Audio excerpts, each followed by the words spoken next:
Eu apreciei sempre jornalistas, escritores e tive a felicidade de trabalhar com alguns e fui acompanhando o trabalho e, de facto, o jornalismo permite-nos encontrar às vezes uma voz narrativa.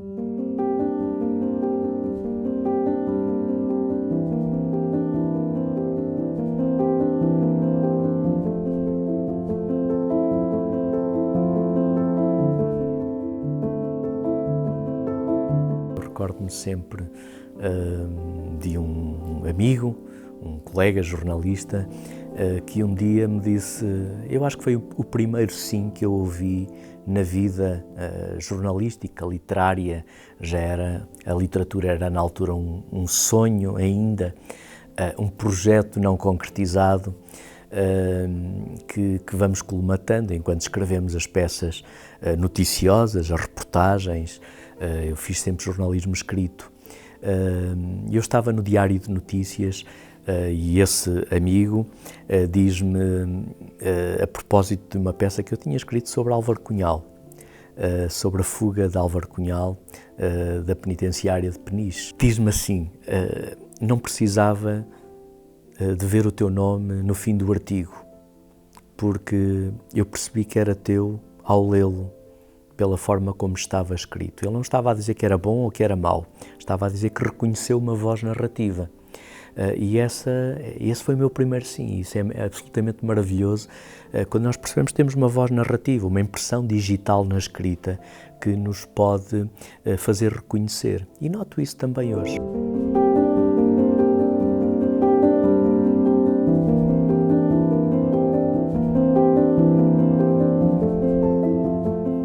Crio não sabendo bem para onde é que a história vai evoluir, tenho sempre uma ideia de história, claro, faço as pesquisas, mas deixo sempre que a imaginação também possa deambular para onde quer. Procuro forçar este formato que é não criar constrangimentos à liberdade criativa. Procuro inspirar-me, sim. Procuro inspirar-me. Não consigo escrever com barulho, tenho de estar em silêncio ou, quando muito, ouvir a playlist que preparei e que me faz introduzir na atmosfera, no ambiente da história, pois são histórias mais remotas, que vêm de um tempo passado, e é preciso migrarmos até esse sítio, não é? Fazemos um processo migratório no tempo e incorporarmos aquele tempo, pensarmos como é a estrada, não é Alcatrão, naquele tempo não é Alcatrão, naquele tempo é, se calhar, se tiver muito sol e se passar alguém a arrojar os pés, vai criar poeira, e os cheiros como são as ruas e como são as casas, como é que as pessoas estão vestidas. Bom, é preciso incorporarmos muito esta atmosfera. Erfoud fica a cerca de 40 quilómetros daqui. Ali ao fundo são praticados os ancestrais banhos curativos de areia.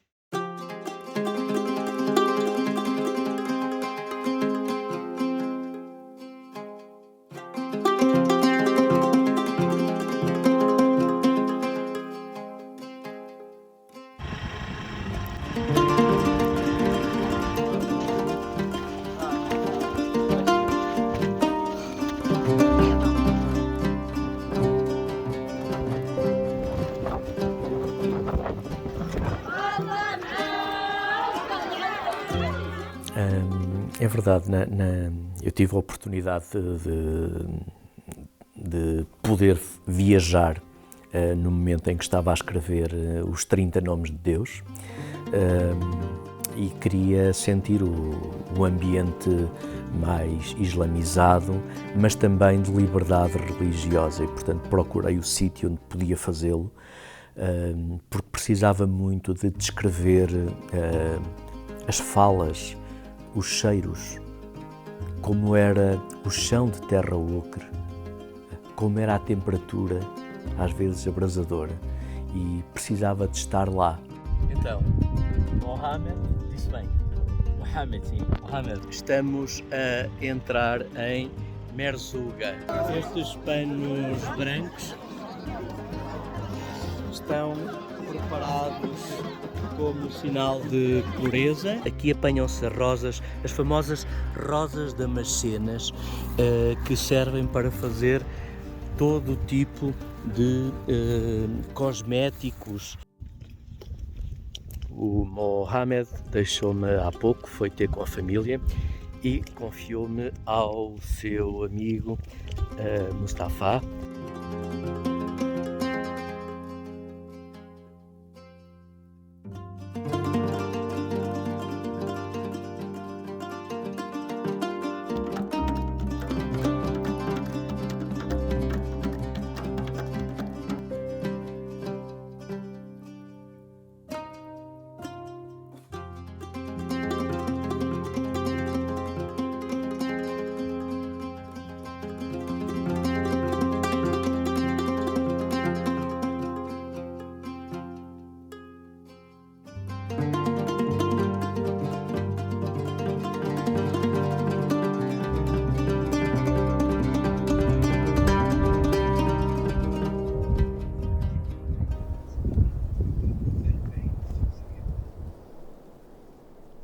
E eu uso muito o género jornalístico da reportagem, portanto, começando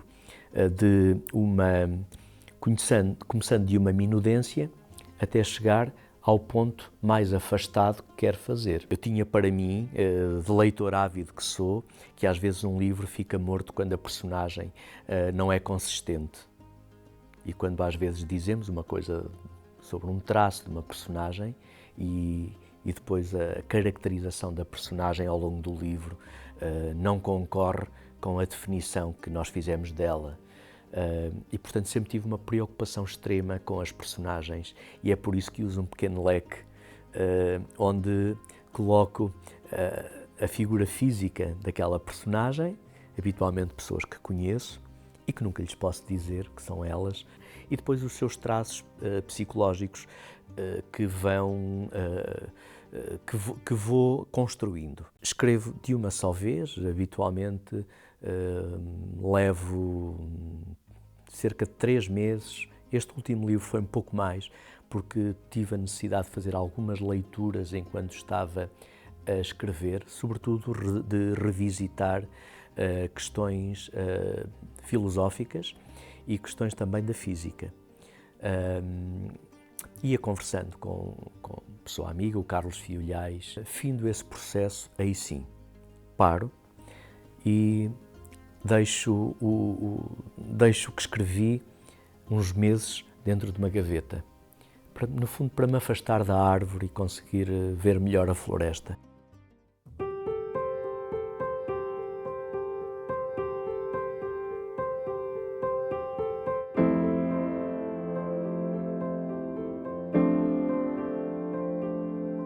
Portanto, no fundo, um fade-in e um fade-out, uso aqui uns zooms na escrita para poder cativar, tornar a história, transmitir a história de uma forma que também me diga muito a mim. É assim que eu vejo a história. Devo contá-la como eu a sinto, como eu a vivo, naquela ficção, naquele romance que está a ser criado, em todo o enredo que me rodeia, como um formato.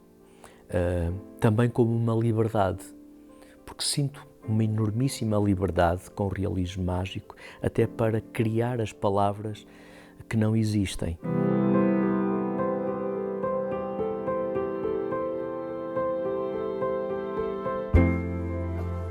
Eu penso que nós podemos militar de muitas maneiras e cada um deve fazê-lo da maneira como se sentir confortável.